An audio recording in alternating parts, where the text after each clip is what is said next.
Ersilia Di Cecco, capitano del Montesilvano, capitano della nazionale. Vabbè, sicuramente non è un ruolo facile, però mi è stato dato questa responsabilità, quindi cercherò di onorarla e rispettarla fino a quando indosserò questa fascetta, sia nel club che nella nazionale.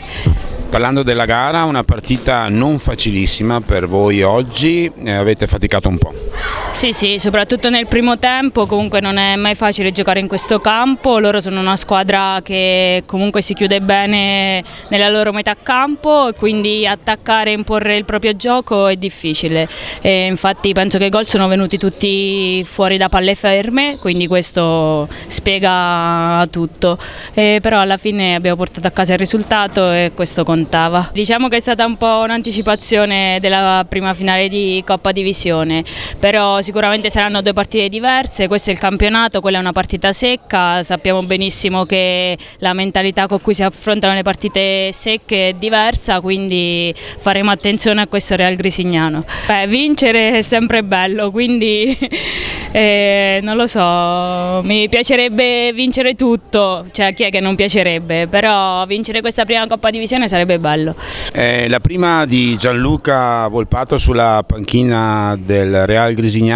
Prima di tutto raccontaci le emozioni che hai vissuto prima, durante e durante la gara.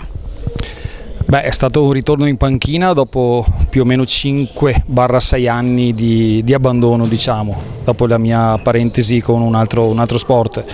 Le sensazioni sono state belle subito, sono state belle in settimana, sono state belle prima venendo qua al campo, sono state belle durante il riscaldamento. E ti dico la sincera verità, sono state belle anche dopo la partita perché con le ragazze ho visto un impegno portato al massimo livello, nessuna è uscita senza aver sudato, nessuna è uscita senza aver dato tutto, quindi questo qua speriamo sia di buon auspicio per il futuro. La qualità della squadra avversaria non si discute, ne parlavamo in settimana, forse in questo momento è la squadra più difficile da affrontare visti i risultati che fanno, visto le giocatrici che hanno, visto l'ambizione che hanno sia come la Final Four di sabato e domenica sia come vittoria per il campionato italiano. Noi siamo umili, io sono appena arrivato, le ragazze devo ancora ringraziarle perché mi stanno seguendo, so che è difficile, un cambio di modo di difendere, un cambio di modo di giocare in attacco, però voglio dire, ripeto, sono positivo per il proseguo perché comunque questa partita ha dimostrato che se giochiamo aggressive, giochiamo convinte, possiamo veramente toglierci qualche bella soddisfazione.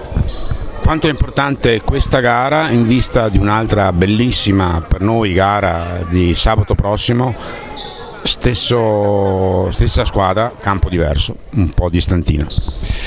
Beh, sicuramente giocare in un campo più grande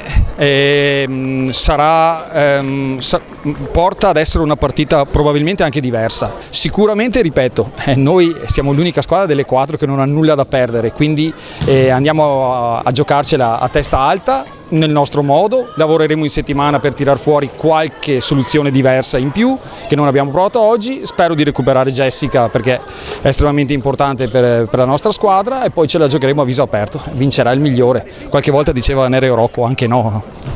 Siamo con Aldo Di Pietro, mister del Montesilvano, descrivici come hai visto questa partita.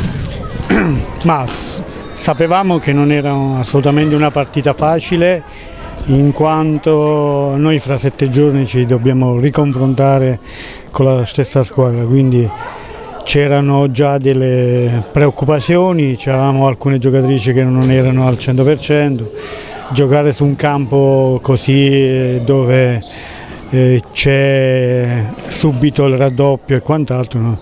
Quindi sapevamo che era una partita difficile.